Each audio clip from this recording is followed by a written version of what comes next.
అందరికీ నమస్తే. Welcome to Indian kitchen stories. ఈరోజు మనం సాఫ్ట్ అండ్ టేస్టీ రవ్వ కేసరి ప్రిపరేషన్ ఎలానో చూద్దాం. ఇంగ్రీడియంట్స్: డ్రై ఫ్రూట్స్, ఇలాచీ, సూజీ రవ్వ, షుగర్, గీ. ఇప్పుడు మనం స్టవ్ పై ఒక ప్యాన్ పెట్టుకొని ఒక పావు కప్పు గీని హీట్ చేసుకుందాం. అందులో 2 ఇలాచీ, పావు కప్పు డ్రై ఫ్రూట్స్ యాడ్ చేసుకుందాం. వీటిని గీలో కొంచెం ఫ్రై అయ్యాక అరకప్పు సూజీ రవ్వని యాడ్ చేసుకొని ఘీలో బాగా మిక్స్ అయ్యేంత వరకు ఫ్రై చేసుకోండి. ముందుగానే రవ్వతో పాటు డ్రై ఫ్రూట్స్ని మిక్స్ చేసుకొని ఫ్రై చేసుకోవడం వల్ల మంచి టేస్ట్ వస్తుంది. 3/4 కప్ షుగర్ తీసుకొని ఈ స్టేజ్లో యాడ్ చేసుకోండి.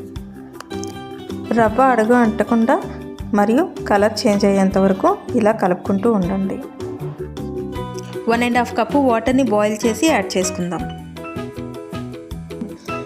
ఇలా బాయిల్డ్ వాటర్ని యాడ్ చేసుకోవడం వలన రవ్వ క్రిస్పీగా అవ్వడమే కాకుండా వేరంగా ఉడుకుతుంది. ఇలా కంటిన్యూస్గా కలుపుకుంటూ ఉండడం వలన రవ్వ గట్టిపడకుండా మరియు ఉండలు కట్టకుండా ఉంటుంది.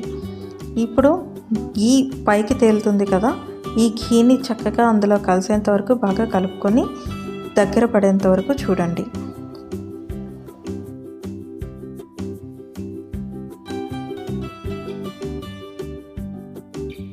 ఈ స్టేజ్లో ఉన్నప్పుడు మనం ఒక 3 to 4 డ్రాప్స్ ఫుడ్ కలర్ని వాటర్లో మిక్స్ చేసి యాడ్ చేసుకుందాం.